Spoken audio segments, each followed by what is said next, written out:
Debate with Smrithi Paruthikad. പരിപ്പുവടയുടെയും കട്ടൻ ചായയുടെയും ചൂടാറിയിട്ടില്ല. നിർബന്ധിത സാഹചര്യത്തിൽ പാലക്കാടെത്തിയ EP ജയരാജൻ താൻ ആത്മകഥയുടെ പണിപ്പുരയിലാണെന്ന കാര്യം തുറന്നു പറഞ്ഞു. എഴുതി വച്ചത് വിശ്വസ്തനായ പത്രപ്രവർത്തകന് ഭാഷാശുദ്ധിക്ക് നൽകിയിരുന്നു. അവിടെ നിന്നുള്ള മോഷണമാണ് EP സംശയിക്കുന്നത്. ഇപ്പോൾ ബാല്യകാലം മുതൽ ഉപതെരഞ്ഞെടുപ്പ് കാലം വരെ വിവരിക്കുന്ന ആത്മകഥയിലെ ഭാഗങ്ങളിലൊക്കെയും EP ഇപ്പോഴും സംശയിക്കുന്ന ഒറ്റപ്പെടുത്തലും വേട്ടയാടലും വിവരിക്കുന്നുണ്ട്. സാന്റിയാഗോ മാർട്ടിലായാലും വൈദേകത്തിലായാലും താൻ തെറ്റിദ്ധരിക്കപ്പെട്ടെന്ന് ജയരാജൻ പറയുന്നത് പാർട്ടിയോട് തന്നെയാണ്. പിണറായിയെയും MV ഗോവിന്ദനെയും പ്രതിക്കൂട്ടിലാക്കുന്ന അധ്യായങ്ങൾ വോട്ടെടുപ്പ് ദിവസം പുറത്തു വന്നതിനെക്കുറിച്ച് പ്രതികരിക്കാൻ ഏതായാലും രവി DC തയ്യാറായിട്ടില്ല. EPക്കെതിരെ ആര് എന്നതാണ് ചർച്ച.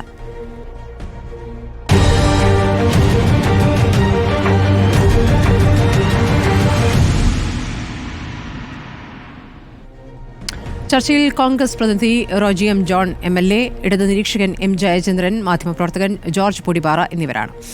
ആദ്യം ഞാൻ M. ജയചന്ദ്രനിലേക്ക് പോവുകയാണ്. ശ്രീ ജയചന്ദ്രൻ, ആരാണ് EPയുടെ ശത്രുക്കൾ? ആരാണ് EPക്കെതിരെ ഗൂഢാലോചന നടത്തുന്നത്?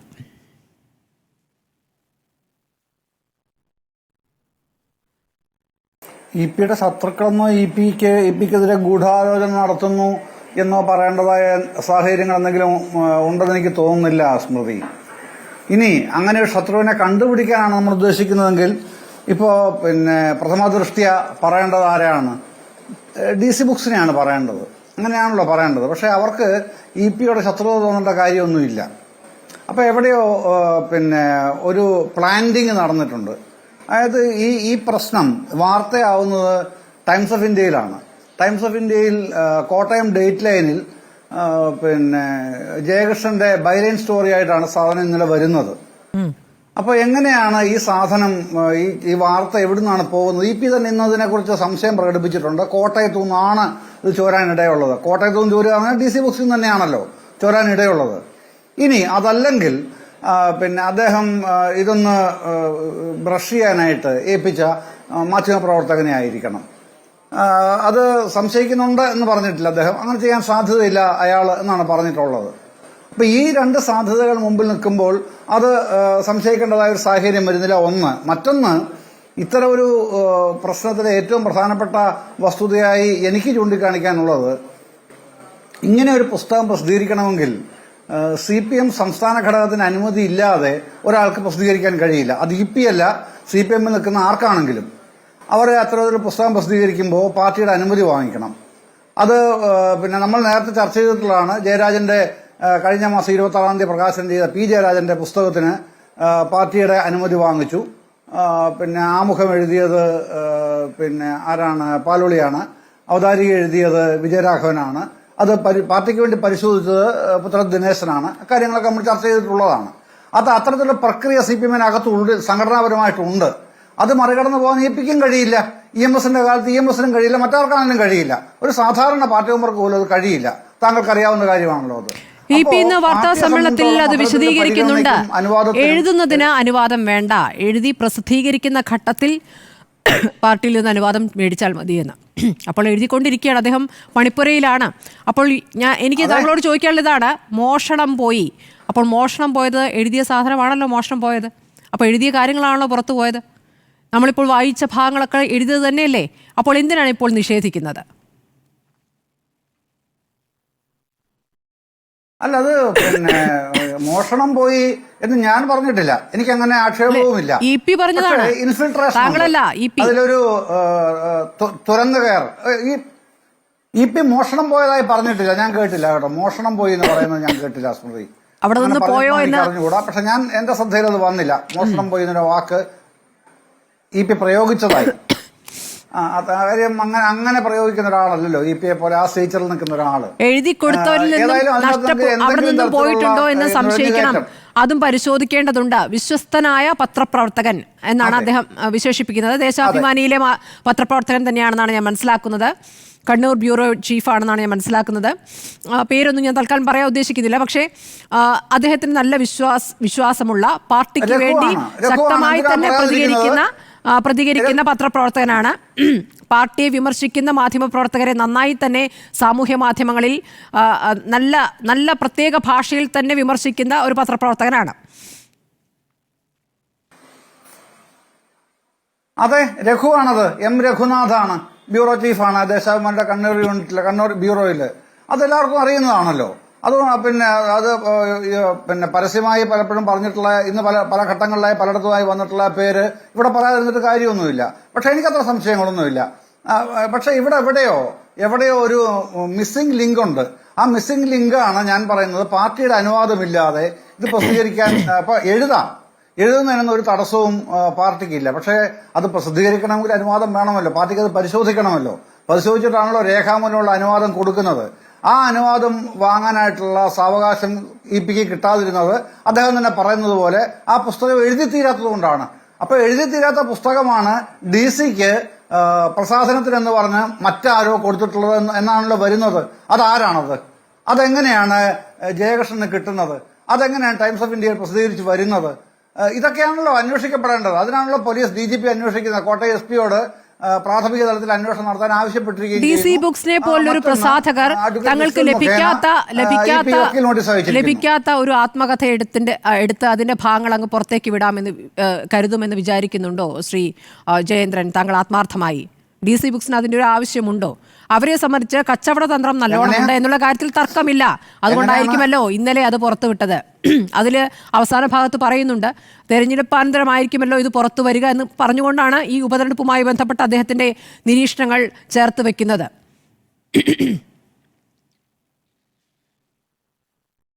അല്ല, ഇത് പിന്നെ അതാണ് എനിക്ക് ഈ അത്ഭുതകരമായി തോന്നിയ ഒരു വസ്തുത. ഇതൊക്കെ കച്ചവട തന്ത്രമായിട്ട് എങ്ങനെയാണ് വിലയിരുത്തപ്പെടുന്നത്?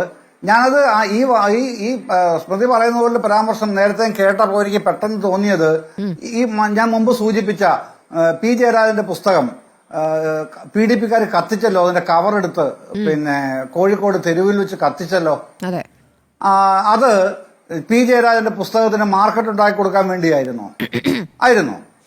ഏതായാലും P. ജയരാജന്റെ ആ പുസ്തകം പിന്നെ ആദ്യ ഇത് തന്നെ രണ്ടാമത്തെ ദിവസം തന്നെ സെക്കൻഡ് എഡിഷൻ വളരെ അതിവേഗമാണ് വിറ്റഴിഞ്ഞു പോയതെന്നാണ് ഞാൻ മനസ്സിലാക്കുന്നത്. അല്ല, സെക്കൻഡ് എഡിഷനിലേക്ക് വന്നു കഴിഞ്ഞു. പെട്ടെന്നാണ് ഫസ്റ്റ് എഡിഷൻ തീർന്നത്. അതിന് PDP-ക്കാരെ ആരെങ്കിലും പറഞ്ഞു വിട്ടതാണോ? ഇതൊക്കെ സ്വാഭാവികമായി ഉണ്ടാവുന്ന ഒരു പ്രതികരണമായിട്ടാണ് PDP-യുടെ ഇഷ്യൂ. ഇവിടെ അതല്ല. ഇത് അസ്വാഭാവികമായ കാര്യങ്ങൾ ഇവിടെ സംഭവിച്ചു കഴിഞ്ഞിട്ടുണ്ട് ഇക്കാര്യത്തിൽ.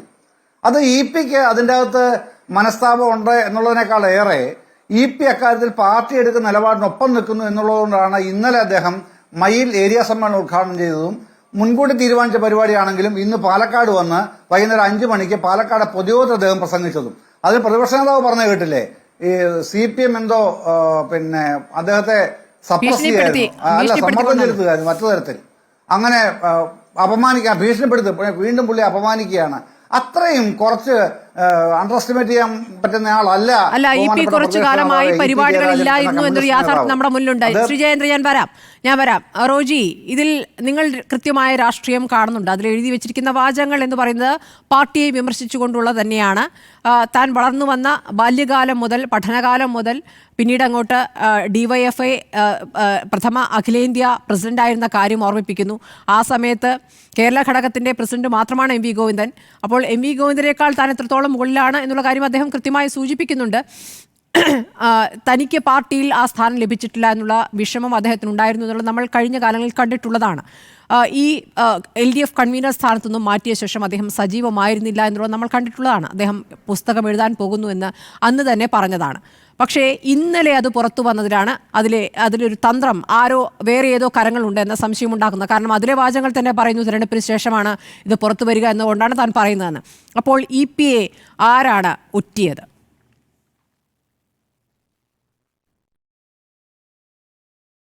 സ്മൃതി, ഈ ചോദ്യം EP സ്വയം ചോദിക്കുന്നുണ്ടാവും, അല്ലെങ്കിൽ കമ്മ്യൂണിസ്റ്റ് പാർട്ടിയിൽ ചിലരെങ്കിലും ചോദിക്കുന്ന ഒരു ചോദ്യമായിരിക്കും എന്ന കാര്യത്തിൽ സംശയമില്ല. ഞാൻ എന്തായാലും ഒരു കാര്യം പറയട്ടെ. ഇത് ആദ്യമായിട്ടുണ്ടാകുന്ന ഒരു സംഭവമൊന്നും അല്ലല്ലോ ഈ തെരഞ്ഞെടുപ്പ് ദിവസം ഇതുപോലെ നാടകം ഉണ്ടാകുന്നത്, അല്ലെങ്കിൽ ഇങ്ങനത്തെ ബോംബുകൾ വരുന്നത്, അല്ലെങ്കിൽ ഈ ബോംബുകൾ ഇത്തരത്തിൽ ഫലപ്രദമായിട്ട് വിനിയോഗിച്ചിട്ടുള്ള ആളുകൾ CPM പക്ഷത്ത് നിൽക്കുന്നവർ തന്നെയാണ്. നമുക്കൊക്കെ ഓർമ്മയുണ്ടാവും, വേങ്ങര ഉപതെരഞ്ഞെടുപ്പ് നടക്കുന്ന ദിവസം അന്ന് വോട്ടെടുപ്പ് തുടങ്ങിയപ്പോഴാണ് മുഖ്യമന്ത്രി പിണറായി വിജയൻ ഉമ്മൻചാണ്ടിക്കെതിരെ സോളാർ കേസിൽ അന്വേഷണം പ്രഖ്യാപിക്കുന്നത്. അതിനുശേഷം പാലാ ഉപതെരഞ്ഞെടുപ്പ് നടക്കുന്നതിന് തൊട്ട് മുൻപ് ഉമ്മൻചാണ്ടിയെ ഉൾപ്പെടുത്തിക്കൊണ്ട് ടൈറ്റാനിയം കേസ് അന്വേഷിക്കുന്നതിന് വേണ്ടിയിട്ടുള്ള ഒരു തീരുമാനം ഉണ്ടാവുകയാണ്. അതിനുശേഷം ഈ വേങ്ങര ഉപതെരഞ്ഞെടുപ്പ് നടക്കുന്ന അന്ന് സോളാർ കേസിന് ഉത്തരവിട്ട പിണറായി സർക്കാർ 2021 തെരഞ്ഞെടുപ്പിന് തൊട്ട് മുൻപ് ഉമ്മൻചാണ്ടിയുടെ ഉൾപ്പെടെ സോളാർ കേസ് CBI അന്വേഷണത്തിന് വേണ്ടിയിട്ട് വിടുകയാണ്.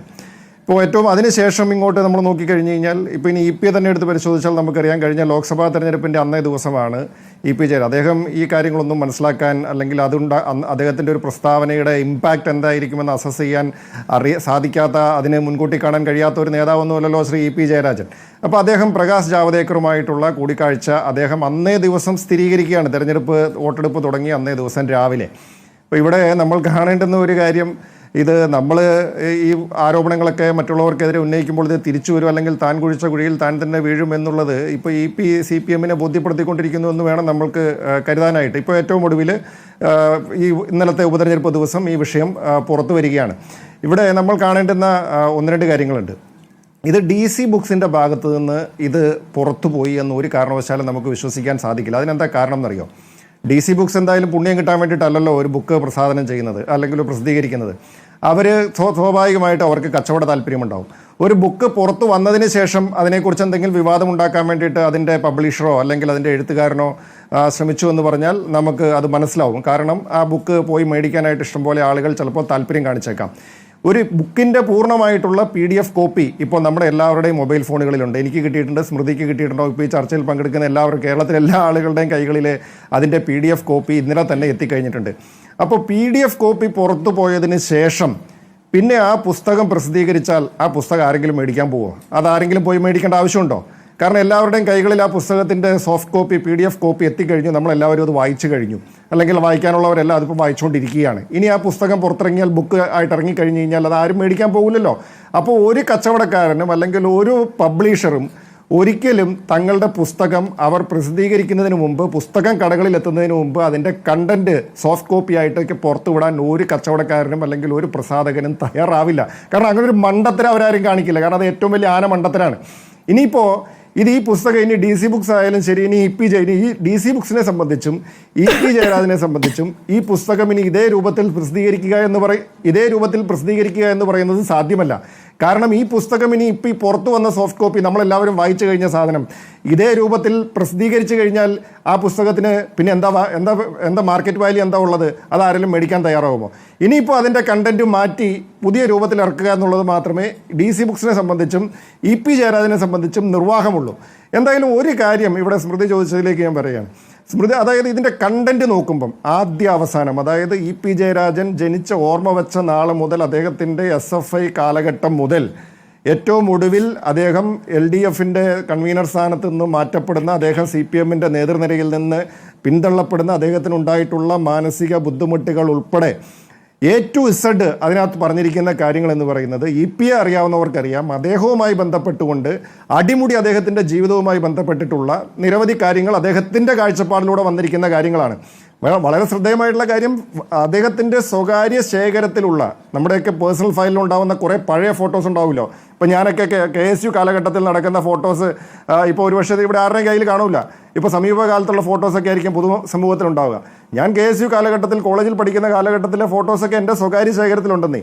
അപ്പോൾ അങ്ങനെ സ്വകാര്യ ശേഖരത്തിൽ ഉൾപ്പെടെ ഉള്ള ഫോട്ടോസ് ഉൾപ്പെടെ ഒരു ബുക്കിൻ്റെ ഭാഗമായി പുറത്തു വരുന്നു എന്ന് പറഞ്ഞാൽ ഇത് EP ജയരാജൻ അറിയാതെ, അല്ലെങ്കിൽ അദ്ദേഹവുമായി ബന്ധപ്പെട്ട ആളുകൾ അറിയാതെ ഈ സാധനങ്ങളൊക്കെ പുറത്തു വന്നു എന്ന് പറഞ്ഞാൽ നമുക്ക് വിശ്വസിക്കാൻ സാധിക്കില്ല. അപ്പോൾ ഒന്നാമത്തെ കാര്യം, DC ബുക്സോ അവരുമായി ബന്ധപ്പെട്ട ആളുകളോ ഇത് പുറത്തു വിട്ടു എന്ന് നമുക്ക് വിശ്വസിക്കാൻ യാതൊരു ന്യായവുമില്ല.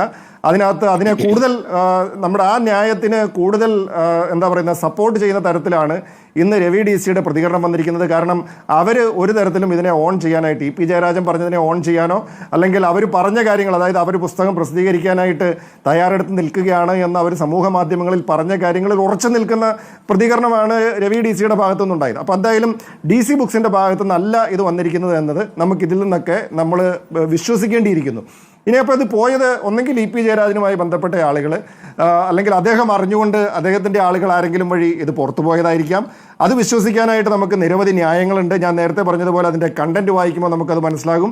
നമ്പർ 2, ഇലക്ഷൻ ദിവസത്തിൽ ഇതുപോലെ ബോംബുകൾ വരുന്നു എന്ന് പറയുന്നത് കേരള രാഷ്ട്രീയത്തിൽ ആദ്യമായിട്ടുള്ള സംഭവമല്ല. കേരള രാഷ്ട്രീയത്തിൽ ഇത് നിരവധി തവണ സംഭവിച്ചിട്ടുള്ളതാണ്. ആ ബോംബുകൾ ഏറ്റവും അധികം പൊട്ടിച്ചിട്ടുള്ളതും അല്ലെങ്കിൽ പൊട്ടിക്കാൻ ശ്രമിച്ചിട്ടുള്ളതും ഇതുപോലെ നമ്മൾ ചരിത്രം പരിശോധിക്കുമ്പോൾ CPM-ഉം പിണറായി വിജയനും ഒക്കെ തന്നെയാണ്. മാത്രമല്ല അതിൻ്റെ കണ്ടന്റിലേക്ക് അവസാന ഭാഗത്തേക്ക് എത്തുമ്പോൾ ഒരു കാര്യം കൂടി വ്യക്തമാണല്ലോ. അതായത് EP ജയരാജൻ LDF കൺവീനർ സ്ഥാനത്ത് നിന്ന് മാറ്റപ്പെടുന്നു. അദ്ദേഹത്തിന് ആ സമയത്തുണ്ടായിട്ടുള്ള മാനസിക വിഷമത്തെക്കുറിച്ച് എല്ലാവരും കേരള സമൂഹം മൊത്തം ചർച്ച ചെയ്തിട്ടുള്ളതല്ലേ. ഒരു കാര്യം നിങ്ങൾ ആർക്ക് വേണമെങ്കിലും നോക്കാമല്ലോ. അദ്ദേഹം LDF കൺവീനർ സ്ഥാനത്ത് നിന്ന് മാറിയതിനു ശേഷം ഇന്നേ വരെ ഏതെങ്കിലും ഒരു സംസ്ഥാന സെക്രട്ടേറിയറ്റ് യോഗത്തിൽ പങ്കെടുത്തായിട്ട് അറിയാൻ കഴിയുമോ? എന്റെ അറിവിൽ അദ്ദേഹം പങ്കെടുത്തിട്ടില്ല.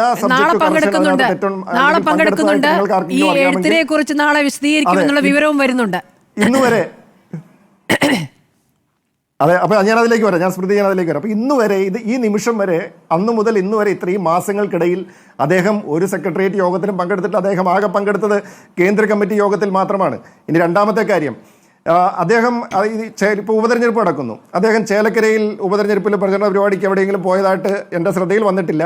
അല്ലെങ്കിൽ വയനാട്ടിൽ അദ്ദേഹം ഈ പ്രചരണ പരിപാടിയുമായിട്ട് എവിടെയെങ്കിലും പോയതായിട്ട് എൻ്റെ ശ്രദ്ധയിലില്ല. ഉണ്ടോ ഇല്ലോ എന്ന് നമുക്ക് വെരിഫൈ ചെയ്യാം. പാലക്കാട് അദ്ദേഹം പോയിട്ടില്ല എന്നുള്ളതാണ് നമ്മുടെ അറിവ്. അതാണ് പറഞ്ഞത്. ഈ തെരഞ്ഞെടുപ്പ് പ്രഖ്യാപിച്ച ഒരു മാസമായിട്ട് EP ജയരാജൻ ഇന്നുവരെ ചേലക്കരയിലോ വയനാട്ടിലോ പാലക്കാട്ടോ പോയിട്ടില്ല.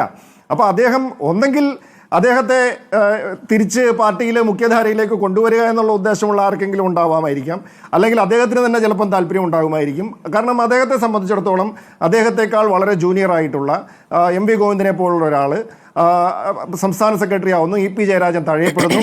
പാർട്ടിക്കകത്തുള്ള ഗ്രൂപ്പുകൾ. അപ്പോൾ ഇതിനകത്ത് MV ഗോവിന്ദനുമായി ബന്ധപ്പെട്ട ആളുകളാണോ അല്ലെങ്കിൽ P ശശിയുമായി ബന്ധപ്പെട്ട ആളുകളാണോ? ആരാണ് ഇതിന്റെ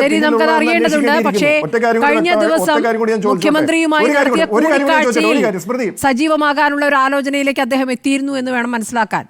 പറഞ്ഞോളൂ. അപ്പോൾ എന്തായാലും ഒരുപക്ഷെ സജീവമാക്കാനുള്ള കള ഒരുക്കിയതാണോ എന്ന് നമ്മളെല്ലാവരും അന്വേഷിക്കേണ്ടതായിട്ടുണ്ട്. കാരണം ഇപ്പോൾ EP ജയരാജൻ പാർട്ടിക്ക് അനിവാര്യനായി മാറിയിരിക്കുന്നു.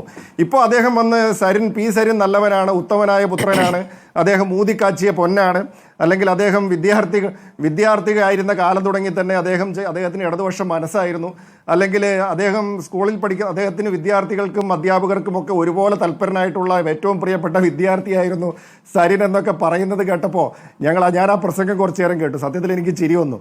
കാരണം ആ പ്രസംഗം കേട്ട് കഴിഞ്ഞപ്പോൾ നമുക്ക് ഇന്നലെ വരെ പിണറായി വിജയനാണ് കേരളത്തിലെ ഏറ്റവും വലിയ കള്ളനെന്നും RSSകാരനെന്നും പറഞ്ഞ സരിൻ ഇന്ന് വന്ന് പിണറായി വിജയനാണ് കേരളത്തിലെ ഏറ്റവും നല്ല മുഖ്യമന്ത്രി എന്ന് പറയുന്നത് പോലെ എനിക്ക് തോന്നി. അദ്ദേഹത്തിൻ്റെ EP ജയരാജൻ്റെ പ്രസംഗം കേട്ട് കഴിഞ്ഞപ്പോൾ വളരെ രസകരമായിട്ടുള്ള ഒരു പ്രസംഗമായിരുന്നു. എന്തായാലും ആ പ്രസംഗം മുഴുവിപ്പിക്കാൻ പറ്റിയില്ല. കാരണം പ്രകൃതി പോലും കുറേ നാളായിട്ട് മഴ പെയ്യാതിരുന്ന പാലക്കാട്ട് കനത്ത മഴ അപ്പോൾ പെയ്ത് കളഞ്ഞു. എന്തായാലും ചിലപ്പോൾ സ്ഥാനാർത്ഥി നാളെ ചിലപ്പോൾ പറയും അവിടെ മഴ പെയ്യിച്ചത് ഷാഫി പറമ്പിലും മറ്റേ രാഹുൽ മാങ്കൂട്ടത്തിലെയും കൂടെ ഗൂഢാലോചനയാണെന്നൊക്കെ പറഞ്ഞു കളയും. അത് ഞാൻ സാന്ദർഭികമായിട്ട് പറഞ്ഞു എന്നുള്ള അവിടെ നിൽക്കട്ടെ. അപ്പോൾ ഈ വിഷയത്തിൽ EP ജയരാജൻ പാർട്ടിയിൽ സജീവമാകാൻ പോകുന്നുണ്ടോ? അപ്പോൾ എന്തായാലും EP-യെ ഉൾക്കൊള്ളാൻ, അല്ലെങ്കിൽ ഇപ്പൊ ഇനി EP-നെ എല്ലാ തെരഞ്ഞെടുപ്പ് യോഗങ്ങളിലും പ്രസംഗിപ്പിക്കേണ്ട ബാധ്യത CPM-നായി മാറിയിട്ടുണ്ട്. അല്ലെങ്കിൽ ഇന്ന് പാലക്കാട്ടേക്ക് എത്തിച്ചത് അതുകൊണ്ട് തന്നെയാണ് സരിനെ കുറിച്ച് നല്ല വാക്കുകൾ EP-ക്ക് പറയേണ്ടി വന്നിരിക്കുന്നു എന്നുള്ളതാണ്. ഈ നിമിഷം വരെ അദ്ദേഹം തെരഞ്ഞെടുപ്പിൽ എവിടെയും പോയിട്ടില്ല. ഇല്ല. അതെ, ഈ നിമിഷം വരെ അദ്ദേഹം എവിടെയും ഇല്ലാതിരുന്ന EP ജയരാജൻ ഇപ്പോൾ ഈ തെരഞ്ഞെടുപ്പ് രംഗത്ത് അദ്ദേഹത്തെ മുന്നിൽ നിർത്തേണ്ട ബാധ്യത ഇപ്പൊ CPM-നും സ്ഥാനാർത്ഥിക്കും വന്നിരിക്കുകയാണ് എന്നുള്ളതാണ് യാഥാർത്ഥ്യം.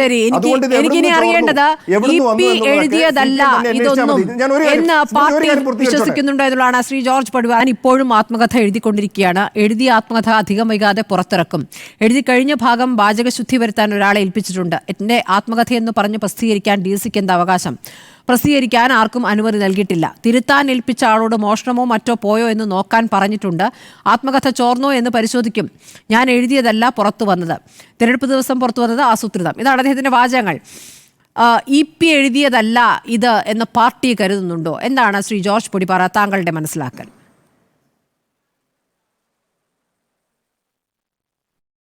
ഇതിനകത്ത് നമ്മുടെയൊക്കെ സാമാന്യബോധത്തെ അല്ലെങ്കിൽ നമ്മുടെ യുക്തിയെ ചോദ്യം ചെയ്യുന്ന കുറേ കാര്യങ്ങളുണ്ട്. അതിൽ ചില കാര്യങ്ങൾ റോജി വളരെ കൃത്യമായിട്ട് ചൂണ്ടിക്കാണിച്ചു.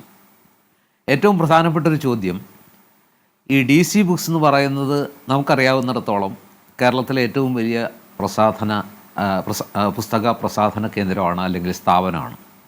അവരെ സംബന്ധിച്ചിടത്തോളം EP ജയരാജനെ ഇങ്ങനെ പ്രതിരോധത്തിലാക്കുന്ന രീതിയിൽ, അല്ലെങ്കിൽ CPM ഒരു തെരഞ്ഞെടുപ്പ്, ഒരു പോളിംഗ് ദിനത്തിൽ ഈ രീതിയിൽ വല്ലാതെ പ്രതിരോധത്തിലാക്കുക, അല്ലെങ്കിൽ അവർക്ക് ഡാമേജിങ് ആയിട്ടുള്ള രീതിയിൽ ആ പുസ്തകത്തിൻ്റെ കണ്ടൻറ്റ് സോഷ്യൽ മീഡിയയിലൂടെ പുറത്തു വരുന്ന രീതിയിൽ ഒരു ഒരു ഒരു ഒരു എന്തെങ്കിലും ഒരു ഇനിഷ്യേറ്റീവ് എടുക്കുന്നതുകൊണ്ട് എന്താ നേട്ടം?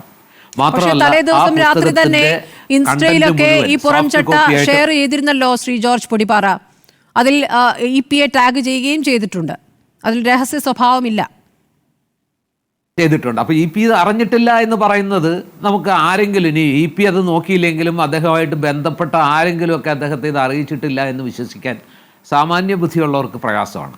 പിന്നെ മാത്രമല്ല, ഇതിനകത്ത് ഏറ്റവും $1 മില്യൺ ക്വസ്റ്റ്യൻ എന്ന് ഞാൻ വിചാരിക്കുന്നത്, ഈ എഴുതിയിട്ടുള്ള ഈ പുറത്തു വന്ന ആത്മകഥയെന്നോ അല്ലെങ്കിൽ അതൊരു വ്യാജ ആത്മകഥയെന്നോ അല്ലെങ്കിൽ ഏതെങ്കിലും രീതിയിൽ മാനിപ്പുലേറ്റ് ചെയ്ത് പുറത്തിറക്കിയത് എന്നൊക്കെ ഇരിക്കട്ടെ, അതിനകത്തുള്ള കണ്ടൻറ്റ് EP ജയരാജന് അസന്നിഗ്ധമായിട്ട് നിഷേധിക്കാൻ പറ്റും. ഇപ്പോൾ അദ്ദേഹം പറയുന്നു ഞാൻ എഴുതിയതല്ല എന്നൊക്കെ പറയുന്നു. നമുക്കറിയാം അദ്ദേഹത്തിൻ്റെ ഏറ്റവും ബാല്യകാലം മുതൽ SFI പ്രവർത്തനം മുതൽ ഏറ്റവും ഒടുവിൽ, അതായത് 3 ഉപതെരഞ്ഞെടുപ്പുകളുടെ കാര്യം വരെ ഈ 187 പേജുകളിൽ വളരെ വളരെ വളരെ വിശദമായി പ്രതിപാദിച്ചിട്ടുണ്ട്. ഇതിൽ പലതും നമുക്കറിയാം EP ജയരാജൻ്റെ സമീപകാല രാഷ്ട്രീയത്തെ കൃത്യമായി നിരീക്ഷിച്ചു കൊണ്ടിരുന്ന ആർക്കും അറിയാം, അദ്ദേഹം വിവാദമായിട്ട് ഇതിനകത്ത് പറഞ്ഞിരിക്കുന്ന കാര്യങ്ങൾ പലതും അദ്ദേഹത്തിൻ്റെ ഭാഗത്തു നിന്ന്, അദ്ദേഹത്തിൻ്റെ നാവിൽ നിന്ന് തന്നെ പലപ്പോഴായിട്ട് പുറത്തു വന്നിട്ടുള്ള കാര്യമാണ്. അദ്ദേഹം തീർത്തും അസംതൃപ്തനായിരുന്നു. പ്രകാശ് ജാവ്ദേക്കർ കണ്ട ആ വിഷയത്തിലുള്ള അദ്ദേഹത്തിൻ്റെ വിശദീകരണങ്ങൾ തീർച്ചയായിട്ടും ഈ പുസ്തകത്തിലൂടെ പുറത്തു വന്നത് അദ്ദേഹത്തിൻ്റെ മനസ്സിലിരിപ്പ് തന്നെയാണ്. അദ്ദേഹം പറഞ്ഞ ന്യായീകരണങ്ങൾ വെറും 5 മിനിറ്റ് വളരെ യാദൃച്ഛികമായിട്ട് എന്നെ വന്ന് കണ്ടതാണ്, പക്ഷേ എൻ്റെ വിശദീകരണം പാർട്ടി വിശ്വസിക്കാൻ കൂട്ടാക്കിയില്ല എന്ന് അദ്ദേഹം പറയുന്നു. അങ്ങനെ ഇങ്ങനെ പല കാര്യങ്ങളിലും അദ്ദേഹത്തിനെ പുറത്താക്കിയത് മുതൽ അദ്ദേഹം പറയുന്ന കാര്യം ഒന്ന് ആലോചിച്ച് നോക്കുക. MV ഗോവിന്ദൻ എന്നെക്കാൾ എത്രയോ ജൂനിയറായിരുന്നു. ഞാൻ അഖിലേന്ത്യാ DYFIയുടെ അഖിലേന്ത്യാ പ്രസിഡന്റ് ആയിരുന്നപ്പോൾ MV ഗോവിന്ദൻ സംസ്ഥാന പ്രസിഡന്റ് മാത്രമായിരുന്നു. പക്ഷേ എന്നിട്ട് എത്രയോ മുമ്പേ ഞാൻ LDF കൺവീനർ ആയതാണ്. അദ്ദേഹത്തെക്കാൾ എത്രയോ സീനിയറാണ് ഞാൻ. എന്നിട്ടും എന്നെ തഴഞ്ഞ് എന്താ പറയുക അവഗണിച്ചുകൊണ്ട് അദ്ദേഹത്തെ സംസ്ഥാന സെക്രട്ടറിയാക്കി. ഇതിലൊക്കെ അദ്ദേഹം വളരെ ഖിന്നനായിരുന്നു, അദ്ദേഹം വളരെ ദുഃഖിതനായിരുന്നു. അവഗണിക്കപ്പെട്ടതിൻ്റെ ഒരു പരിധിവരെ അപമാനിക്കപ്പെട്ട ഒരു ഹൃദയവികാരമായിട്ടാണ് അദ്ദേഹം ജീവിച്ചത്. ഞാൻ വിചാരിക്കുന്നത് ഇതിപ്പോൾ DC ബുക്സിന് അദ്ദേഹം ഈ ആത്മകഥ കൊടുത്തിട്ടുണ്ട്, അത് മുമ്പേ കൊടുത്തിട്ടുള്ളതാണ്. പക്ഷേ ഇപ്പോൾ ഇന്നലെ ഇത് പുറത്തു വരണം എന്ന് അദ്ദേഹം ആഗ്രഹിച്ചിട്ടില്ല. അത് DC ബുക്സ് അല്ലതാനും എന്നാണ് ഞാൻ വിചാരിക്കുന്നത്. ഇപ്പൊ നമ്മൾ നേരത്തെ DC ബുക്സിൽ നിന്നായിരിക്കുമല്ലോ ഇത് പുറത്തു വന്നിട്ടുണ്ടാവുക. അതാണ് വലിയൊരു ചോദ്യം. അതിലെ വലിയ അവരുടെ ഫോണ്ടാണത്. DC ബുക്സിന് സ്മൃതി ഫോണ്ടൊക്കെ ശരിയാണ്. പക്ഷേ ഞാൻ ചോദിക്കുന്നൊരു ചോദ്യം, DC ബുക്സിന് ഇന്നലെ തെരഞ്ഞെടുപ്പ് ദിവസം ഇങ്ങനെ ഒരു സാധനം പുറത്തു വരുത്തി അല്ലെങ്കിൽ പുറത്തേക്ക് കൊടുത്ത് സോഷ്യൽ മീഡിയ അവരുടെ സോഷ്യൽ മീഡിയയിലേക്ക് ഇട്ടുകൊടുത്ത് ഈ കേരളത്തിലെ മുഴുവൻ ആളുകൾക്കും വായിക്കാവുന്ന രീതിയിൽ സോഫ്റ്റ് കോപ്പി പ്രസിദ്ധീകരിക്കുന്നതിൻ്റെ അവർക്ക് എന്താണ് രാഷ്ട്രീയ ഉദ്ദേശം? അല്ലെങ്കിൽ അവർക്ക് ഈ കേരളത്തിലെ രാഷ്ട്രീയത്തിൽ അല്ലെങ്കിൽ ഇടത് വലത് മുന്നണികൾ അല്ലെങ്കിൽ 3 മുന്നണികളും ഉൾപ്പെട്ട ഈ പറഞ്ഞ രാഷ്ട്രീയ യുദ്ധത്തിൽ DC എന്തിന് കക്ഷി ചേരണം? അവർക്ക് എന്താണ് അതുകൊണ്ട് നേട്ടം? CPM-നെ തകർക്കുക എന്നുള്ള അജണ്ട വല്ലതും DC-ക്കുണ്ടോ?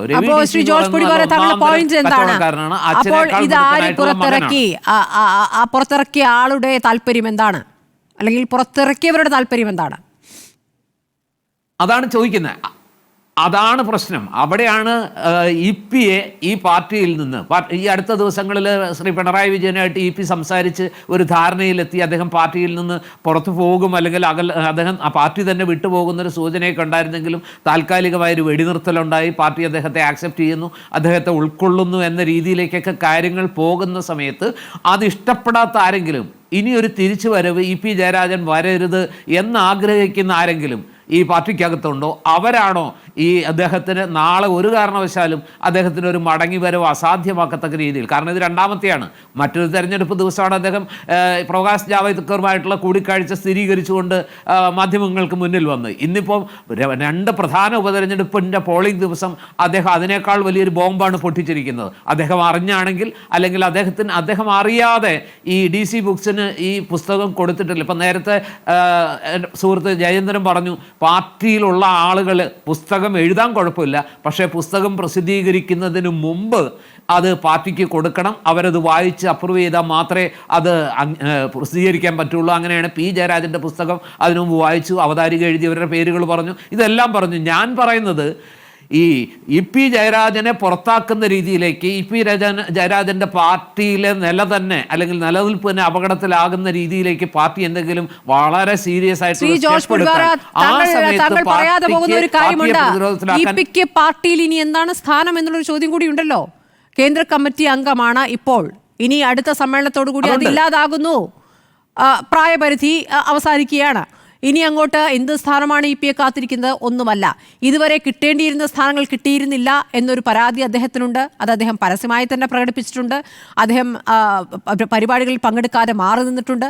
LDF കൺവീനർ എന്ന സ്ഥാനത്ത് നിന്നുകൊണ്ട് എന്നെ യോഗങ്ങൾ വിളിക്കാതെ മാറി നിന്നിട്ടുണ്ട്. അതിൽ CPക്ക് തന്നെ പരാതി ഉണ്ടായിട്ടുണ്ട്. ഇതൊക്കെ നമ്മൾ കണ്ടതല്ലേ.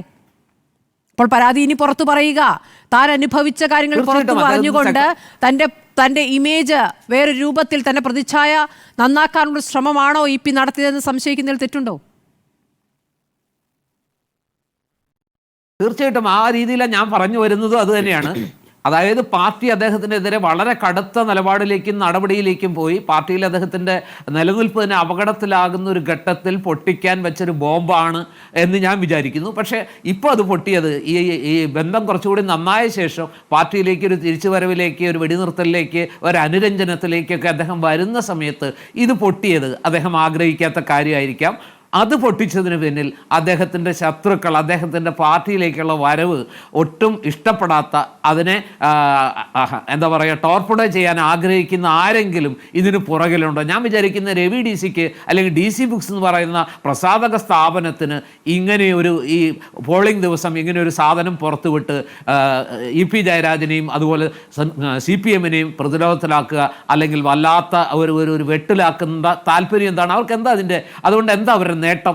മാത്രമല്ല, ഇങ്ങനെ സോഫ്റ്റ് കോപ്പി പുറത്തു വിട്ടാൽ റോജി ചോദിച്ചതുപോലെ ഈ പുസ്തകം ഇനി വിൽക്കാൻ പറ്റുമോ? അപ്പോൾ ഇതുകൊണ്ടൊരൊറ്റ ഉദ്ദേശമേ ഉള്ളൂ, ഇ പി ജയരാജനെ വല്ലാത്തൊരു ടൈറ്റ് കോർണറിലാക്കുക, ഒരു വിഷമവൃത്തത്തിലാക്കുക.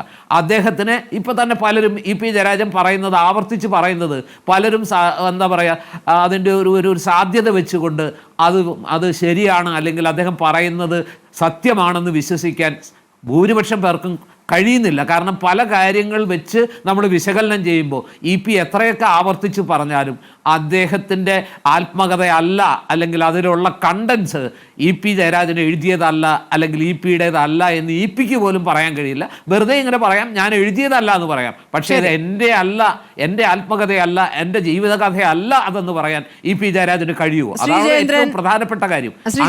നാളെ CPM സെക്രട്ടേറിയറ്റിൽ കാര്യങ്ങൾ ഇ പി വിശദീകരിക്കുമെന്നുള്ള വാർത്തയാണ് വരുന്നത്. നാളെ അപ്പോൾ ഇ പി കാര്യങ്ങൾ വിശദീകരിക്കുമ്പോൾ പാർട്ടി അദ്ദേഹം പറയുന്നതിനെ പൂർണ്ണമായി വിശ്വാസത്തിലെടുക്കുമെന്നാണോ കരുതേണ്ടത്? ഇപ്പോൾ നമ്മൾ പുറത്തേക്ക് കേൾക്കുന്നത് MV ഗോവിന്ദൻ ഇ പി അത് നിഷേധിക്കുമ്പോൾ അത് വിശ്വസിക്കുക എന്നുള്ളതാണ് ഞങ്ങളെ സംബന്ധിച്ച് മുന്നിലുള്ള നിലപാടെന്ന് MV ഗോവിന്ദൻ പറയുന്നുണ്ട്. പക്ഷേ ഇതിൽ എഴുതിയതിൽ മുഴുവനും MV ഗോവിന്ദനെയും പിണറായി വിജയനെയും പ്രതിക്കൂട്ടിൽ നിർത്തുന്ന കാര്യങ്ങളാണ് എന്നൊരു യാഥാർത്ഥ്യം കൂടെ നമ്മുടെ മുന്നിലുണ്ട്. പാർട്ടിയിൽ MV ഗോവിന്ദനും ഇ പിയും രണ്ട് ഭാഗത്തേക്ക് നിൽക്കുന്നു എന്നുള്ള പല ഘട്ടങ്ങളിൽ നമ്മൾ കണ്ടിട്ടും ഉള്ളതുമാണ്. അപ്പോൾ നാളെ സെക്രട്ടേറിയറ്റിൽ ഇത് വിശദീകരിച്ചു കഴിഞ്ഞാൽ ഇ പിയെ സംബന്ധിച്ച് ഇനി എന്താണ് മുന്നിലുള്ളത്? പലതവണ നടപടികളായി വന്നിട്ടുണ്ട്, പലതവണ പിഴവുകൾ സംഭവിച്ചിട്ടുണ്ട്, പാർട്ടിയെ പ്രതിരോധത്തിലാക്കിയിട്ടുണ്ട്. ഇപ്പോൾ ഏറ്റവും അവസാനത്തെ എപ്പിസോഡ് വരുന്നതും ഒരു വോട്ടെടുപ്പ് ദിവസമാണ്.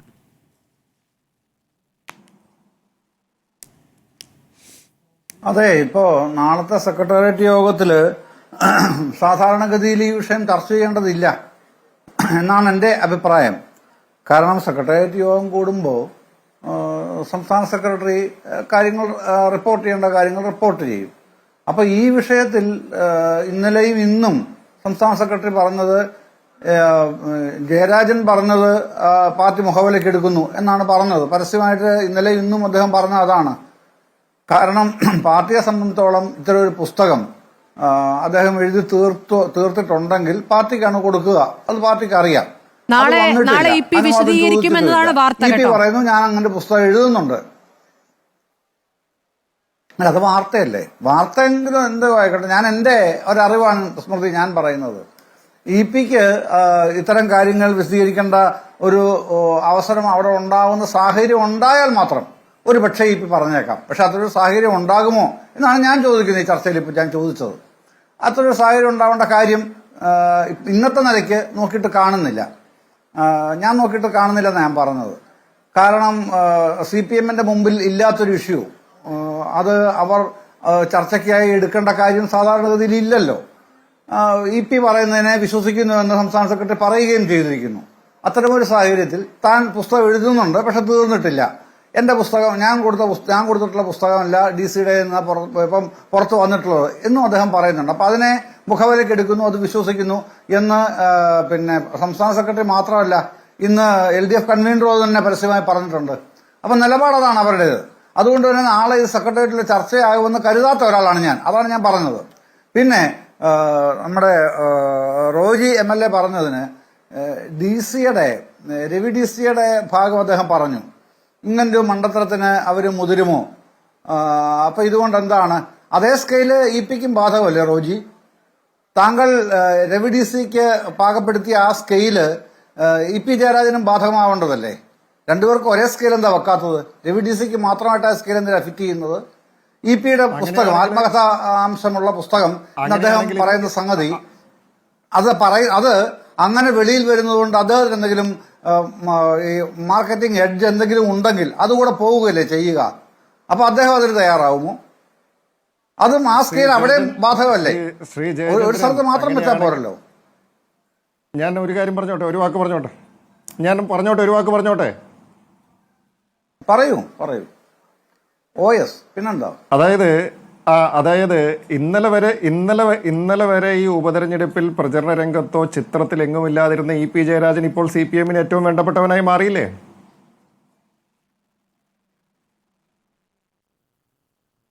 അല്ല അതുകൊണ്ടെന്താണ്? അത് ഞാൻ പറഞ്ഞില്ല നിങ്ങളുടെ അതുകൊണ്ട് ആരാണ് ഉദ്ദേശിച്ചത്? അപ്പൊ അതിന്റെ പിന്നിൽ അല്ല, നമ്മുടെ സ്കെയില് പശകിയിട്ടില്ല. ഇപ്പൊ ഇത് ഞങ്ങളുടെ സ്കെയില് പശകിയത് കൊണ്ടല്ലല്ലോ EP ജയരാജന്റെ ആത്മകഥ പുറത്തു വന്നത്. ഇത് ആരുടെ സ്കെയിലാണ് പശകിയത് എന്ന് CPM അല്ലേ അന്വേഷിക്കേണ്ടത്? ഇപ്പോൾ ഒരു കാര്യം വ്യക്തമല്ലേ, ഇവിടെ ശ്രീ ജോർജ് കോടിപ്പാറ പറഞ്ഞതിനകത്ത് ഞാൻ ഒന്നുകൂടെ കൂട്ടിച്ചേർക്കാം. EP ജയരാജനെതിരെ കഴിഞ്ഞ കുറെ കാലങ്ങളായി CPM-നകത്ത് വലിയ ഗൂഢാലോചന നടക്കുന്നുണ്ട്. നമുക്കറിയാമല്ലോ, EP ജയരാജനെതിരെ സംസ്ഥാന കമ്മിറ്റിയിൽ P ജയരാജൻ വിമർശനം ഉന്നയിക്കുന്നു, പ്രത്യേകിച്ച് അദ്ദേഹത്തിന്റെ റിസോർട്ടുമായി ബന്ധപ്പെട്ടുകൊണ്ടൊക്കെ എന്ന് വാർത്തകൾ പുറത്തു വരുന്നു. റിപ്പോർട്ടർ TV അടക്കം ആ വാർത്തകൾ പുറത്തുവിട്ടിട്ടുള്ളതാണല്ലോ, റിപ്പോർട്ട് ചെയ്തിട്ടുള്ളതാണല്ലോ. സാധാരണ നിലയിൽ CPM-ന്റെ സംസ്ഥാന കമ്മിറ്റിയിൽ നടക്കുന്ന ചർച്ചകൾ അത് വളരെ രഹസ്യ സ്വഭാവമുള്ള ചർച്ചകളാണ്. അതൊന്നും പുറത്തേക്ക് വരാറില്ല. അതിനെ സംബന്ധിച്ച് മാധ്യമ വാർത്തകളൊന്നും വരാറില്ല. സംസ്ഥാന സെക്രട്ടറി അതിനുശേഷം നടത്തുന്ന പത്രസമ്മേളനത്തിലാണ് എന്താണ് സംസ്ഥാന കമ്മിറ്റിയുടെ ചർച്ചയുടെ ആകെത്തുക എന്നുള്ള വാർത്തകൾ വരാറുള്ളൂ. പക്ഷേ കഴിഞ്ഞ കുറച്ച് നാളുകളായി പ്രത്യേകിച്ച് EP ജയരാജനുമായി ബന്ധപ്പെട്ടുകൊണ്ട് CPM സംസ്ഥാന കമ്മിറ്റിയിൽ നടന്ന ചർച്ചകളെല്ലാം തന്നെ പുറത്തേക്ക് വന്നുകൊണ്ടിരുന്നു. അതിന്റെ ഏറ്റവും ഒടുവിലത്തെ അധ്യായമാണ് അദ്ദേഹം LDF കൺവീനർ സ്ഥാനത്ത് നിന്ന് പുറത്തു പോകുന്നു. ആ LDF കൺവീനർ സ്ഥാനത്ത് നിന്ന് അദ്ദേഹം പുറത്തുപോയ സാഹചര്യം പോലും നമ്മളെല്ലാവരും കണ്ടതാണ്. കാരണം അത് ഒരു പ്രത്യേക സാഹചര്യത്തിൽ അതിനെക്കുറിച്ച് ചർച്ച വരുമ്പോൾ അത് ഞങ്ങൾ നേരത്തെ തീരുമാനമെടുത്തതാണല്ലോ എന്ന് മറ്റൊരു നേതാവ് സംസ്ഥാന കമ്മിറ്റി അംഗം അവിടെ വെച്ച് പറയുന്നു. അപ്പോൾ അദ്ദേഹം പറയുന്നു, അങ്ങനെയാണെങ്കിൽ ഇനി നിങ്ങൾ ചർച്ച ചെയ്യേ, ഞാനിനി ഇവിടെ ഇരിക്കേണ്ട കാര്യമില്ലല്ലോ എന്ന് പറഞ്ഞുകൊണ്ട് അദ്ദേഹം ആ കമ്മിറ്റിയിൽ നിന്ന് ഇറങ്ങിപ്പോകുന്നു. അപ്പോൾ EP ജയരാജനെതിരെ CPM-നകത്ത് ഒരു ലോബി വലിയ തോതിൽ കഴിഞ്ഞ കുറെ കാലങ്ങളായിട്ട് CPM-നകത്ത് പ്രവർത്തിക്കുന്നുണ്ട് എന്നുള്ളത് വളരെ വ്യക്തമാണ്. കാരണം അപ്പോൾ ആ ലോബിയാണ് ഒരു പരിധിവരെ അദ്ദേഹത്തെ LDF കൺവീനർ സ്ഥാനത്ത് നിന്ന് മാറ്റുന്നതിനകത്ത് വിജയിച്ചത്. ആ ഗെയിമിൽ വിജയിച്ച ആളുകൾ ഇപ്പോൾ പറയുന്നു അദ്ദേഹം തിരിച്ചു വരണമെന്ന് ആഗ്രഹിക്കുന്നു എന്ന് പറയുന്നു. അദ്ദേഹം തിരിച്ചു വരണമെന്ന് ആഗ്രഹിക്കുന്നു എന്ന് പറയുമ്പോൾ അദ്ദേഹത്തിന് മുമ്പിൽ എല്ലാ വാതിലുകളും അടഞ്ഞിട്ടില്ലല്ലോ. അദ്ദേഹത്തിന് ഇനി പോകാൻ ബാക്കിയുള്ളത് CPM-ന്റെ പോളിറ്റ് ബ്യൂറോയിൽ മാത്രമല്ലേ. ഇവിടെ നിന്നുള്ള അദ്ദേഹത്തിന്റെ ജൂനിയർ ആയിട്ടുള്ള MV ഗോവിന്ദൻ വരെ CPM-ന്റെ പോളിറ്റ് ബ്യൂറോയിലേക്ക് എത്തിയപ്പോൾ അദ്ദേഹത്തിന് വേണമെങ്കിൽ ഇനിയും പോളിറ്റ് ബ്യൂറോയിൽ എത്താമല്ലോ. നിരവധി ആളുകൾക്ക് എക്സംഷൻ കൊടുത്തിട്ടുണ്ടല്ലോ, ഏജ് എക്സംഷൻ കൊടുത്തിട്ടുണ്ടല്ലോ. അപ്പോൾ ഒരുപക്ഷെ അതിനെയൊക്കെ ഭയപ്പെടുന്ന ആളുകൾ ചിലപ്പോൾ CPM-ൽ ഉണ്ടാകാമെന്നേ.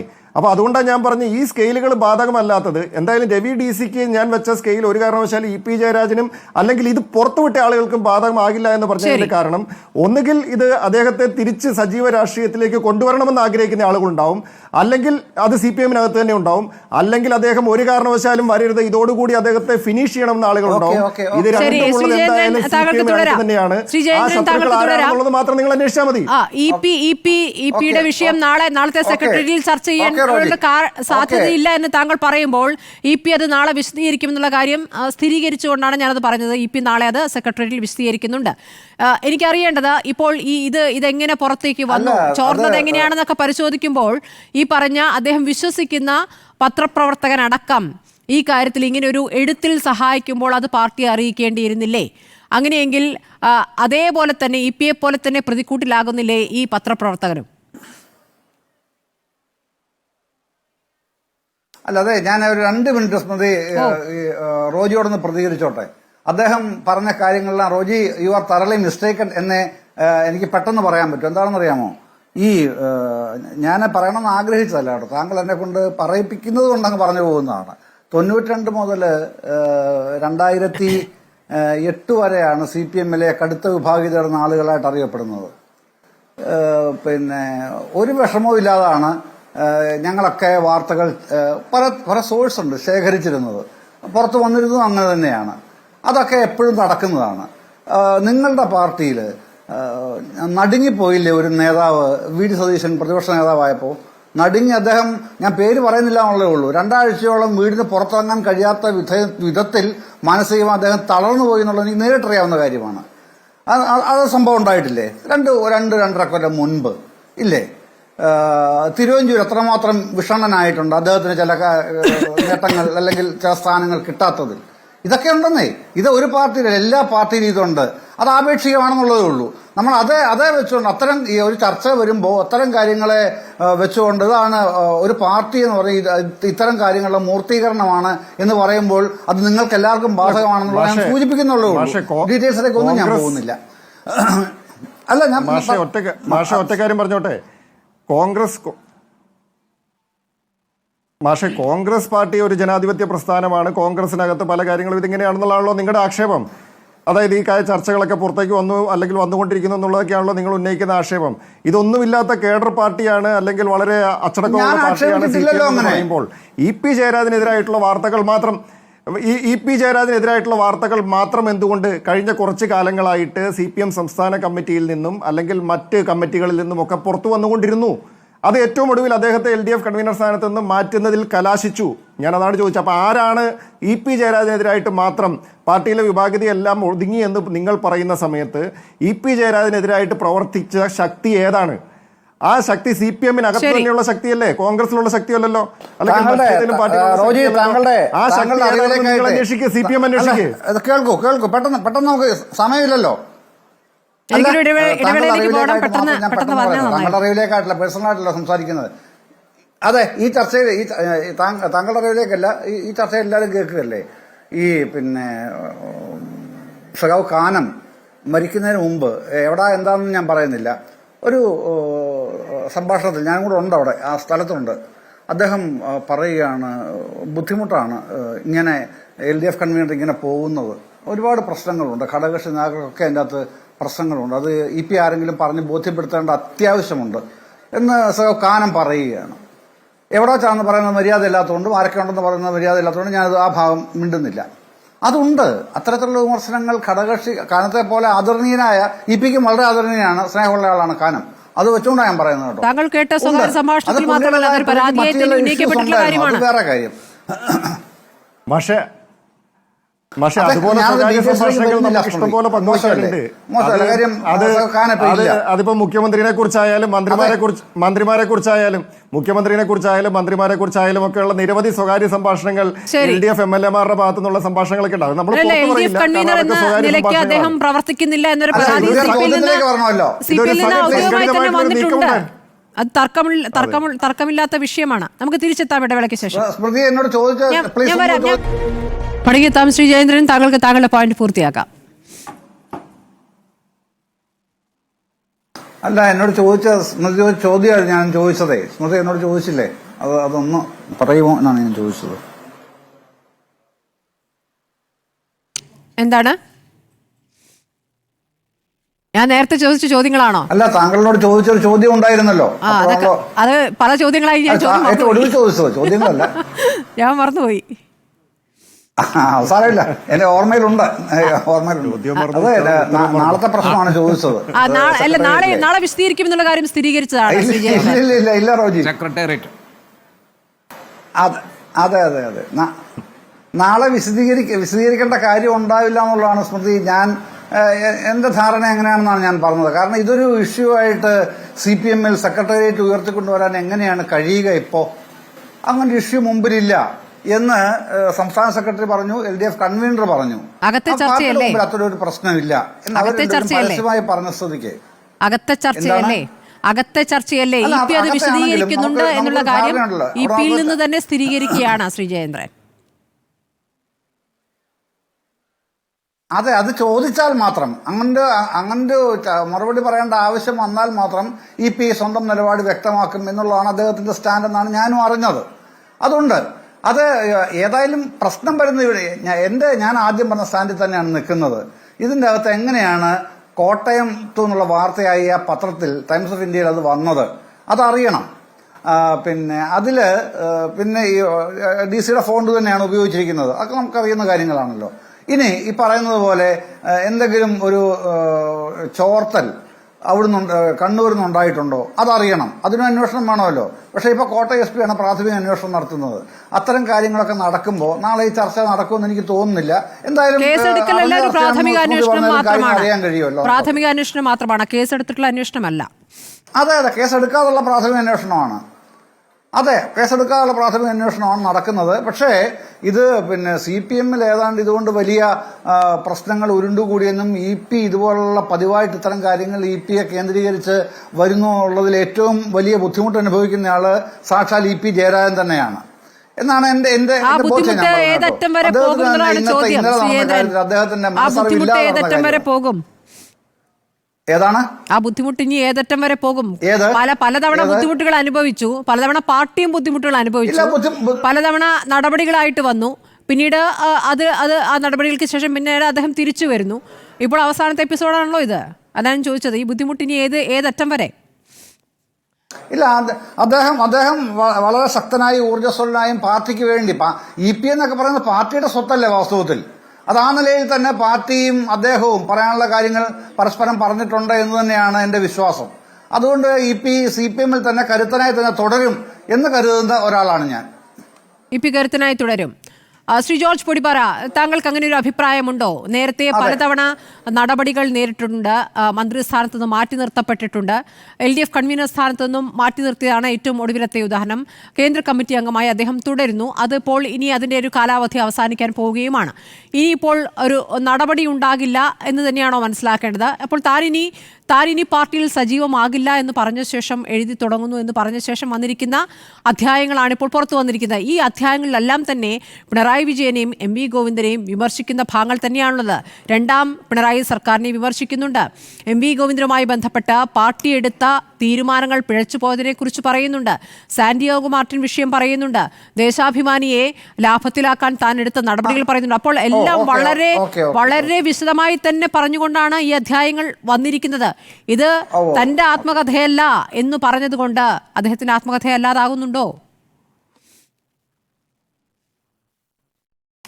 ഒരിക്കലുമില്ല സ്മൃതി.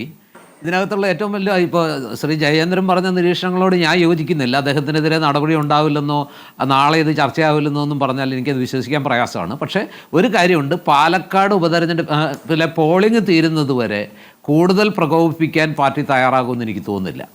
അതുകൊണ്ട് തന്നെയാണ് ഇപ്പോൾ കണ്ട കാഴ്ച പാലക്കാട് വന്ന് EP ജയരാജൻ പ്രസംഗിക്കുന്നു. വയനാട്ടിൽ പ്രസംഗിക്കാത്ത, ചേലക്കര പോലുള്ള ഒരു പ്രസ്റ്റീജ് പോരാട്ടത്തിലൊരു വേദി കിട്ടാത്ത EP ജയരാജൻ പാലക്കാട്ടേക്ക് അദ്ദേഹത്തിൻ്റെ ഈ വിവാദ വിഷയങ്ങൾ പുറത്തു വന്നതിന് ശേഷം പെട്ടെന്ന് പാലക്കാട്ടേക്ക് വരുന്നു. അവിടെ വലിയ പൊതുയോഗത്തിൽ പ്രസംഗിക്കുന്നു, അവിടെ പത്രസമ്മേളനം നടത്തുന്നു. പണ്ടാരോ പറഞ്ഞതുപോലെ കടിച്ച പാമ്പിനെ കൊണ്ട് തന്നെ വരുത്തി വിഷമിറക്കുന്ന പഴയ വിഷഹാരിയുടെ ഒരു റോളാണ് ഇന്നിപ്പോൾ പാർട്ടി എടുക്കുന്നതായിട്ട് എനിക്ക് തോന്നിയത്. കടിച്ച പാമ്പിനെ കൊണ്ട് തന്നെ വിഷം ഇറക്കിക്കുകയാണ് ചെയ്യുന്നത്. അപ്പോൾ ആ രീതിയിൽ എന്തായാലും EP ജയരാജൻ ഇപ്പോൾ തുടർച്ചയായിട്ട് അദ്ദേഹം പാർട്ടിയെ ഇങ്ങനെ ഡിഫൻസിലാക്കുന്നത് കൊണ്ട്, ഇപ്പോൾ നേരത്തെ കാനം പറഞ്ഞ കാര്യം ശ്രീ ജയചന്ദ്രൻ പറഞ്ഞു, അദ്ദേഹം പാർട്ടിക്ക് ഒരുപാട് പ്രശ്നങ്ങൾ ഉണ്ടാക്കുന്നുണ്ട്, ആരെങ്കിലും അദ്ദേഹത്തെ ഒന്ന് പറഞ്ഞ് ബോധ്യപ്പെടുത്തണമെന്ന്. വൈദേഹം വിഷയത്തിൽ അദ്ദേഹം പ്രതിക്കൂട്ടിലായി. ഇപ്പോൾ VD സതീശൻ പറഞ്ഞല്ലോ, ആദ്യം അദ്ദേഹം എല്ലാം നിഷേധിക്കും, പിന്നീട് അദ്ദേഹം ശുദ്ധനായതുകൊണ്ട് നിഷ്കളങ്കനായതുകൊണ്ട് ഏതെങ്കിലും ഒരു ഘട്ടത്തിൽ അദ്ദേഹം എല്ലാം അംഗീകരിക്കുകയും ചെയ്യും. ഇത് അദ്ദേഹത്തിൻ്റെ ആത്മകഥയല്ല എന്ന് അദ്ദേഹത്തിന് പറയാൻ കഴിയില്ല. കാരണം അത് വായിക്കുന്ന ആർക്കും മനസ്സിലാവും അദ്ദേഹത്തിന് മാത്രം കഴിയുന്ന അദ്ദേഹത്തിന് മാത്രം അറിയുന്ന ഒരുപാട് കാര്യങ്ങൾ അതിനകത്തുണ്ട്. മാത്രമല്ല ആ അപൂർവ ഫോട്ടോഗ്രാഫുകൾ, ഇങ്ങനെ ഒരുപാട് കാര്യങ്ങൾ എടുക്കുമ്പോൾ ഈ ഇടതുമുന്നണി കൺവീനർ സ്ഥാനം നഷ്ടപ്പെട്ട ശേഷം ഖിന്നനായ ഈ പി ജയരാജൻ്റെ ഹൃദയവികാരങ്ങൾ അത് വേറെ ആർക്കും ഇതുപോലെ ഒപ്പി എടുക്കാൻ പറ്റൂ, ഇങ്ങനെ ആവിഷ്കരിക്കാൻ പറ്റൂ? ഇതിലൊക്കെ അദ്ദേഹത്തിൻ്റെ ഒരു കയ്യൊപ്പുണ്ട്. ഇനി അത് വാചകഘടനയൊക്കെ വേറെ വല്ലവരും തിരുത്തിയതാകാമെങ്കിൽ പോലും ഇതിനകത്ത് നമുക്കറിയാവുന്ന കുറച്ച് കാലമായിട്ട് അറിയാവുന്ന ഇ നിരീക്ഷിക്കുന്ന എല്ലാ രാഷ്ട്രീയ നിരീക്ഷകർക്കും എല്ലാ പാർട്ടിക്കാർക്കും വളരെ കൃത്യമായിട്ട് മനസ്സിലാവുന്നൊരു കാര്യമാണ് ഇത് ഇ.പിയുടെ കഥ തന്നെയാണ്, ഇ.പിയുടെ ആത്മകഥ തന്നെയാണ്. പക്ഷേ അത് ചോർന്നത് എങ്ങനെ? ആർക്കാണ് ഇതിനകത്ത് വെസ്റ്റഡ് ഇൻട്രസ്റ്റ്? അതും ഈ പോളിംഗ് ദിനത്തിൽ തന്നെ ഇത് പുറത്തു വിടുന്നതിൻ്റെ പിന്നിലെ വികാരം എന്താണ്? ആരാണ് ഇതിനകത്തെ ഗുണഭോക്താക്കൾ? ഇങ്ങനെ പാർട്ടിയെ ആക്കിയിട്ട് അദ്ദേഹത്തെയും പാർട്ടിയെയും ഒരുപോലെ പ്രതിക്കൂട്ടിലാക്കി. ഇന്നിപ്പോൾ അതിൻ്റെ ഒരു പ്രായശ്ചിത്തം എന്നോണം ആണ് സരിനെതിരെ അദ്ദേഹം പറഞ്ഞ ആ ഒരു ഇതൊക്കെ പറഞ്ഞതിന് ശേഷം ഇന്ന് സരിനെ വാനോളം പുകഴ്ത്തുന്ന കാഴ്ച നമ്മൾ കണ്ടു. അപ്പോൾ പാർട്ടിക്ക് വേണ്ടി പാർട്ടിയുടെ മുമ്പിൽ അദ്ദേഹം ഒരു ശുദ്ധനായ അല്ലെങ്കിൽ നിഷ്കളങ്കൻ്റെ റോള് വീണ്ടും വീണ്ടും അഭിനയിക്കുകയാണ്. അദ്ദേഹം സ്വയം ഈ പറഞ്ഞ പോലെ അദ്ദേഹത്തിൻ്റെ കുറ്റത്തിൻ്റെ ഒരു തീവ്രത കുറയ്ക്കുന്ന ഒരു ഒരു ഒരു ഒരു ഒരു കുമ്പസാരം പോലെയൊക്കെയാണ് ഇത് നടത്തുന്നത്. പക്ഷേ ഇതുകൊണ്ടൊക്കെ അദ്ദേഹത്തിൻ്റെ പാർട്ടിയിലെ സ്ഥാനം സംരക്ഷിക്കപ്പെടുമോ? അദ്ദേഹം ബ്രിങ്കിലാണ് നിൽക്കുന്നത്. അടുത്ത സമ്മേളനം വരുമ്പോൾ കോൺഗ്രസ് വരുമ്പോഴേക്കും, പാർട്ടി കോൺഗ്രസ് ഒക്കെ വരുമ്പോഴേക്കും ആ സാഹചര്യത്തിൽ ഇനി അദ്ദേഹത്തിന് ഒരു അക്കമഡേഷൻ കിട്ടുമോ? പാർട്ടിയിൽ പഴയ പോലെ ശക്തനായി വരാൻ പറ്റുമോ? അതോ പാർട്ടിക്ക് അകത്ത് തന്നെ ഉണ്ടാകുമോ? ഒരുപാട് കാര്യങ്ങളിൽ ഇനി ഉത്തരം കിട്ടേണ്ടതുണ്ട്. വിജയേന്ദ്രൻ,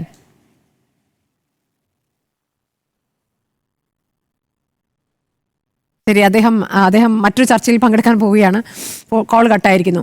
റോജി, ഇപ്പോൾ കോൺഗ്രസിലേക്ക് സ്വാഗതം ചെയ്തിട്ടുണ്ട് എം ഹസൻ. അദ്ദേഹത്തിന് തലയ്ക്ക് സുഖമില്ലേ എന്നായിരുന്നു ഇ.പിയുടെ മറുപടി. എന്താണ് ഇപ്പോൾ പറയാനുള്ളത്? അല്ല, അതിനെ സംബന്ധിച്ച് ബഹുമാനപ്പെട്ട പ്രതിപക്ഷ നേതാവ് തന്നെ അത് വ്യക്തമാക്കിയിട്ടുണ്ട്. അതൊരു തമാശയായിട്ട് കണ്ടാൽ മതി എന്ന് പറഞ്ഞിട്ടുണ്ട്. ഞാനൊരു കാര്യം പറയട്ടെ സ്മൃതി, ഇതിൻ്റെ കണ്ടന്റ് വായിക്കുന്ന ആളുകൾ, കട്ടൻ ചായയും പരിപ്പോടയും കഴിച്ച് ജീവിക്കുന്ന ആളുകൾക്ക് മാത്രമേ ഇത് ഇ.പിയുമായി ബന്ധപ്പെട്ടതല്ല എന്ന് പറയാൻ കഴിയുകയുള്ളൂ. മറ്റു ഭക്ഷണം കഴിക്കുന്ന ആരും ഇത് ഇ.പിയുമായി ബന്ധപ്പെട്ടതല്ല എന്ന് പറയാൻ കഴിയുകയില്ല. എല്ലാവർക്കും മനസ്സിലാവും ഇത് ഇ.പിയുടെ ആത്മകഥയാണെന്ന് തന്നെ വളരെ വ്യക്തമാകുന്ന കാര്യമാണ്. ഞാനൊരു കാര്യം കൂടി ചോദിച്ചോട്ടെ, ഇവിടെ അല്ല അത് കഴിച്ച് ജീവിക്കുന്നവർ മാത്രം ഉണ്ടാവും. അങ്ങനെയുള്ളവരെ പ്രയോഗം എങ്ങനെയാണ് വന്നത്? ഇപ്പോൾ ഇ.പി പറയുന്നു എന്നെ കളിയാക്കുന്ന തരത്തിലുള്ള ടൈറ്റിൽ ഞാൻ ഇടുമോ എന്ന്. പക്ഷേ യഥാർത്ഥത്തിൽ പാലക്കാട് പ്ലീനത്തിനു ശേഷം മാധ്യമപ്രവർത്തകരുടെ ചോദ്യം അവിടെ ഉണ്ടാവുകയാണ്. അപ്പോൾ അവിടെ ഇ.പി വളരെ ഗൗരവത്തിൽ തന്നെ പറഞ്ഞ കാര്യമാണ്, പാർട്ടി പ്രവർത്തകർ അല്ലെങ്കിൽ കമ്മ്യൂണിസ്റ്റുകാർ ഇനിയും എല്ലാ കാലവും ഈ കട്ടൻ ചായയും പരിപ്പുവടയും കഴിച്ച് ജീവിക്കണമെന്നാണോ നിങ്ങൾ ഉദ്ദേശിക്കുന്നത് എന്ന ചോദ്യമാണ് അദ്ദേഹം ചോദിച്ചത്. അപ്പോൾ അത് ആ ടൈറ്റിൽ ശരിക്കും ആപ്റ്റായ ടൈറ്റിലാണ്. അല്ല, അത് ആപ്റ്റായ ടൈറ്റിലാണ്. കാരണം ഒരു കച്ചവട തന്ത്രം എന്ന നിലയിൽ ഏറ്റവും ആപ്റ്റായിട്ടുള്ള ടൈറ്റിലാണ് ആ പുസ്തകത്തിന് ഉപയോഗിച്ചിരിക്കുന്നതെന്ന് വിശ്വസിക്കുന്ന ആളാണ് ഞാൻ. ഇനി ഒരു കാര്യം കൂടി ചോദിച്ചോട്ടെ, അതായത് പ്രകാശ് ജാവദേക്കറെ കണ്ട വിവരം ശോഭാ സുരേന്ദ്രനുമായി ബന്ധപ്പെട്ടുകൊണ്ട് സ്ഥിരീകരിച്ചതിന് ശേഷം അതിൻ്റെ ഗൂഢാലോചന അന്വേഷിക്കണമെന്ന് പറഞ്ഞുകൊണ്ട് സഖാവ് ഇ.പി DGPക്ക് പരാതി കൊടുത്തിരുന്നു. ഇപ്പം ഇത്രയും നാളായില്ല, എന്തായി അന്വേഷണം?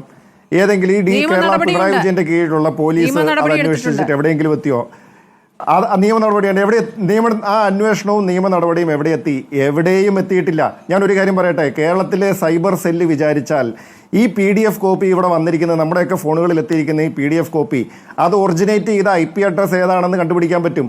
ആ IP അഡ്രസ് കണ്ടുപിടിച്ച് കഴിഞ്ഞാൽ അത് ആരുടെ ഫോണാണെന്ന് കണ്ടുപിടിക്കാൻ സാധിക്കും. ഈ കേരളത്തിലെ സൈബർ സെല്ല് വിചാരിച്ചാൽ 24 മണിക്കൂർ കൊണ്ട് കണ്ടുപിടിക്കാവുന്ന കേസാണിത്. പക്ഷേ ഇത് കേരളത്തിലെ പോലീസ് കണ്ടുപിടിക്കാൻ പോകുന്നില്ല. ഈ ഡിസംബറിൽ വീണ്ടും പരിഗണിക്കുന്നുണ്ട് കേട്ടോ. അതാ പറഞ്ഞ, അപ്പം ഇത് കോടതി കിടക്കുന്ന കേസിൻ്റെയൊക്കെ അന്തിമ ഫലം, പ്രത്യേകിച്ച് അപകീർത്തി കേസുകളിലൊക്കെ എന്താ സംഭവിക്കാൻ പോകണമെന്നുള്ളത് നമുക്ക് എല്ലാവർക്കും നന്നായിട്ട് അറിയാമല്ലോ. ഇതൊരു കാര്യം വ്യക്തമായിട്ട് പറയാം, 20-ാം തീയതി വരെ ഇനി ഇ.പി. ജയരാജനെ കൊണ്ട് അവർ പാലക്കാട് പ്രസംഗിപ്പിക്കാവുന്ന സ്ഥലങ്ങളിലെല്ലാം പ്രസംഗിപ്പിക്കും, നടത്താവുന്ന പത്രസമ്മേളനങ്ങളൊക്കെ നടത്തും. പിന്നെ ഇ.പി. ജയരാജനായതുകൊണ്ട് നമുക്ക് എല്ലാവർക്കും ഒരു കാര്യത്തിൽ വ്യക്തതയുണ്ട്, 20-ാം തീയതി കഴിഞ്ഞാൽ അദ്ദേഹം ഈ പറഞ്ഞ കാര്യങ്ങളൊന്നും മാറ്റി പറയാൻ ഒരു മടിയുമില്ലാത്ത ആളാണ് താനെന്ന് അദ്ദേഹം പല ആവർത്തി തെളിയിച്ചിട്ടുള്ളതാണ്. അത് ഏത് വിഷയത്തിലായാലും, ഇനി അവസാനം ഇൻഡിഗോയുടെ കാര്യത്തിലായാൽ പോലും അദ്ദേഹം ഇതൊക്കെ മാറ്റി പറയാൻ, മലക്കം അറിയാനായിട്ട് ഒരു മടിയുമില്ലാത്ത ആളാണെന്നുള്ളത് നമുക്ക് എല്ലാവർക്കും അറിയാം. അതുകൊണ്ട് അദ്ദേഹത്തിന്റെ രാഷ്ട്രീയ ഭാവി CPM-നകത്ത് എന്തായിരിക്കും എന്നതിനെ ആശ്രയിച്ചിട്ടായിരിക്കും ഈ വിവാദത്തിന്റെ അവസാനവും എന്ന് നമുക്ക് ഊഹിക്കാം. ശ്രീ ജോർജ് പടി പറയും, അവസാനമായി ഒറ്റ മിനിറ്റ്, എന്താണ് അദ്ദേഹത്തിന്റെ രാഷ്ട്രീയ ഭാവി കാണുന്നത്? തീർച്ചയായിട്ടും റോജി പറഞ്ഞതാണ് അതിൻ്റെ പ്രസക്തമായ കാര്യം. അതായത് 20-ാം തീയതി വരെ എന്തായാലും വലിയ കടുത്ത അച്ചടക്ക നടപടിയൊന്നും ഉണ്ടാവില്ല. അതിനുശേഷം പാർട്ടി എന്ത് തീരുമാനം എടുക്കും എന്നുള്ളതാണ്. ഞാൻ വിചാരിക്കുന്നത് EPI ഈ രീതിയിൽ മുന്നോട്ട് പോകാൻ പാർട്ടി അനുവദിക്കാൻ സാധ്യതയില്ല. കാരണം ഒന്നിനു പുറകെ ഒന്നായിട്ട് ഒരുപാട് വിഷയങ്ങളിൽ അദ്ദേഹം പാർട്ടിയെ വല്ലാതെ പ്രതിരോധത്തിലാക്കുന്നുണ്ട്, പാർട്ടി പ്രവർത്തകരെ വല്ലാതെ കൺഫ്യൂഷനിലാക്കുന്നുണ്ട്. മാത്രമല്ല കണ്ണൂരിൽ അദ്ദേഹത്തിന് പഴയ പോലെ പിടിയില്ല. P ജയരാജനും അതുപോലെ MV ജയരാജനും അടങ്ങുന്ന ആ സംഘം ഇപ്പോൾ കണ്ണൂരിൽ ശക്തിപ്പെടുമ്പോൾ, അവർ പിടിമുറുക്കുമ്പോൾ, പാർട്ടിയിലും അവർ പിടിമുറുക്കുമ്പോൾ, പിണറായി വിജയൻ്റെ ഒരു പിന്തുണയില്ലെങ്കിൽ MV ഗോവിന്ദൻ പോലും അദ്ദേഹത്തിൻ്റെ ശത്രുപക്ഷത്തായിരിക്കുമ്പോൾ EP ജയരാജന് ഇനി എത്ര കണ്ട് ഈ പാർട്ടിക്കകത്ത് നിലനിൽക്കാൻ കഴിയും? അദ്ദേഹത്തിന് ഇനിയും ആ പഴയ ശക്തിയിൽ തിരിച്ചു വരാൻ കഴിയുമെന്ന കാര്യത്തിൽ എനിക്ക് ഒരു ഉറപ്പുമില്ല. അദ്ദേഹത്തിന്റെ സ്ഥിതി വളരെ ആശങ്കയിലാണ്. George Kodipara, Roji M. John, ഒപ്പം തന്നെ M. ജയേന്ദ്രൻ.